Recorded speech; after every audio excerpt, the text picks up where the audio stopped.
Stipend ലഭിക്കാത്തതിനെ തുടർന്ന് PG ഡോക്ടർമാരുടെ പ്രതിഷേധം. കോഴിക്കോട് മെഡിക്കൽ കോളേജിലെ PG ഡോക്ടർമാർ അനിശ്ചിതകാല സമരത്തിലേക്ക്. കോളേജ് പ്രിൻസിപ്പലിന്റെ റൂമിന് പുറത്തും പ്രതിഷേധിക്കും. ICU, ലേബർ റൂം, കാഷ്വാലിറ്റി, മറ്റ് അത്യാഹിത വിഭാഗങ്ങളെ പ്രതിഷേധത്തിൽ നിന്ന് ഒഴിവാക്കും. അഖില CP വിവരങ്ങളുമായി ചേരുകയാണ്. അഖില, എത്ര മാസമായി അവർക്ക് സ്റ്റൈപ്പൻഡ് കിട്ടുന്നില്ല? എന്തൊക്കെയാണ് ഇവർ ഉന്നയിക്കുന്ന ആവശ്യങ്ങൾ?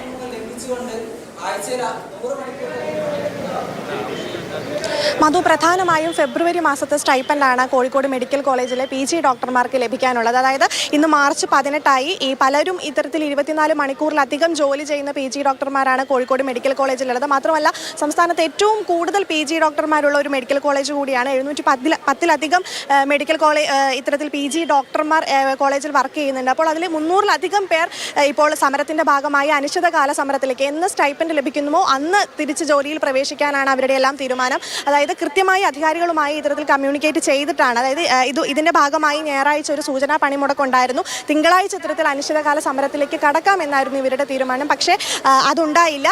ഇന്നലെ വരെ സമയം കൊടുത്തിട്ടും ഇന്നും ഇത്തരത്തിൽ സ്റ്റൈപ്പൻഡ് കയറാത്തൊരു അവസ്ഥയാണ്. ഇപ്പോൾ PG ഡോക്ടറായ സൗരവ് നമ്മളോടൊപ്പം ചേരുന്നുണ്ട്. ഇപ്പോൾ ഇത് മാർച്ച് 18 ഇപ്പോഴും ഈ സ്റ്റൈപ്പൻഡ് ലഭിച്ചിട്ടില്ല എന്ന് പറയുന്നത് നിങ്ങൾ അധികാരികളുമായിട്ട് ഇത് കമ്മ്യൂണിക്കേറ്റ് ചെയ്തിരുന്നോ? നമ്മൾ അധികാരികളായിട്ട് വളരെ കറക്റ്റായിട്ട് കമ്മ്യൂണിക്കേറ്റ് ചെയ്തിട്ടുണ്ട്. നമ്മൾ ഒരു 5th or 6th of month നമുക്ക് യൂഷ്വലി സ്റ്റൈപ്പൻഡ് ലഭിക്കാറുണ്ട്.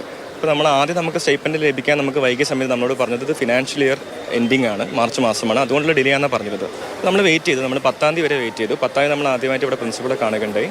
പ്രിൻസിപ്പൽ പക്ഷേ വളരെ എഫക്റ്റീവായിട്ട് DMEനും JDMEനൊക്കെ ആ സമയത്ത് വിളിച്ചിട്ടും അപ്പോൾ അവിടെ നമുക്ക് കിട്ടിയൊരു മറുപടി, DMEന്ന് കിട്ടിയ മറുപടി നമുക്ക് പെട്ടെന്ന് അവർ ഈ കാര്യങ്ങളൊക്കെ നീക്കുപോക്ക് ചെയ്യാമെന്നായിരുന്നു. എന്നിട്ട് നമ്മൾ വെയിറ്റ് ചെയ്തു. ഇപ്പോൾ 2 ദിവസം കഴിഞ്ഞിട്ട് വീണ്ടും നമ്മൾ ഇവരൊക്കെ ആയിട്ട് കോൺടാക്ട് ചെയ്തു. ആ സമയത്ത് വീണ്ടും DMEൻ്റെ ഒരു മീറ്റിംഗ് ഫ്രൈഡേ നടക്കുന്നുണ്ട്. ആ സമയത്ത് ഈ കാര്യം അവതരിപ്പിക്കാം, നിങ്ങൾ അതുവരെ ഒന്ന് വെയിറ്റ് ചെയ്യുമെന്ന് പറഞ്ഞു. ഞങ്ങൾ ഫ്രൈഡേ വരെ വെയിറ്റ് ചെയ്തു. പോരാത്തതിന് ഞങ്ങൾ KMPG റെപ്രസെൻറ്റേറ്റീവ്സ് ഫിനാൻസ് മിനിസ്റ്ററെ പോയി കണ്ടു. അത് ശനിയാഴ്ച.